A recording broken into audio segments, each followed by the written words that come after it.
So guys, Friday afternoon, looking forward to the weekend. Well, it is here, I don't know when you're watching this, but give us a thumbs up if you like these videos.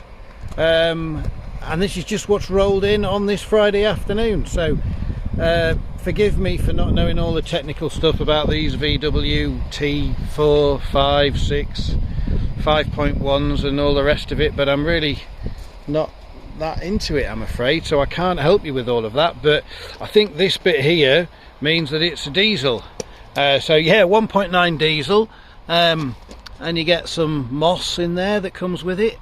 A little bit of corrosion on here, surface stuff. Now this has done, it's an X-Reg, that's what, 2001. It's done 175,000 miles, which I was horrified at because we sell motorhomes and I've never had anything with over 100,000 on. But apparently VW fans don't seem to care, as long as they've been maintained, and it has had a cam belt done recently.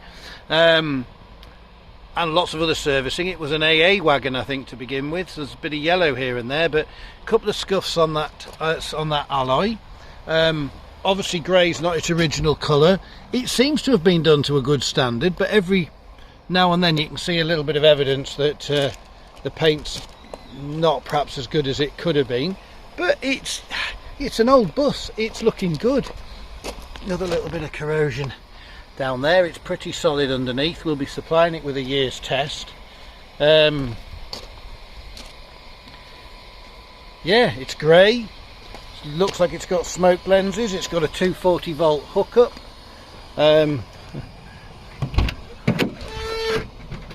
Proper little consumer unit. Your table.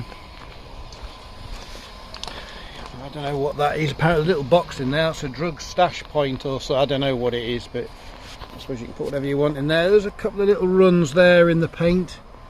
But the bodywork, it's not battered, and there's just a couple of little bits of corrosion, mainly on that other side. I think if you get down there you can see a little bit too.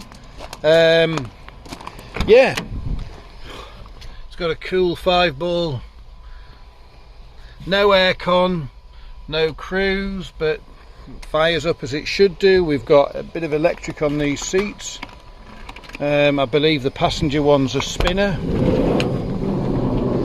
Conversion wise, in the back it's got the proper floor.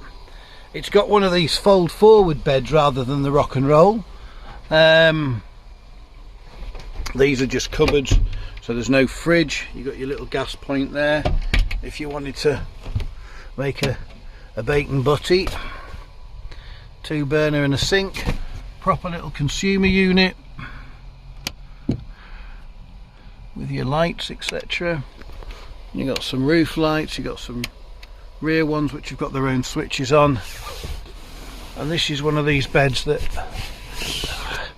I can't remember how to do it now, but basically this piece folds forwards that way, the backrest folds down that way, and on the back of these is a nice thick solid mattress that doesn't have grooves in it, so it's actually a much better sleeping arrangement.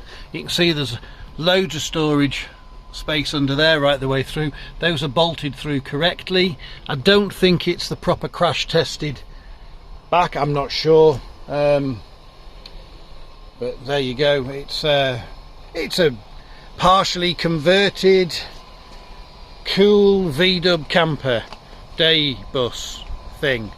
So yeah, I don't really know what else to say about these, but I'm sure somebody will love it, and perhaps somebody who hasn't got 10 grand or 15 grand for a camper van will be able to afford this. Check it out on Auto Trader. Thank you very much. Parkgate Leisure.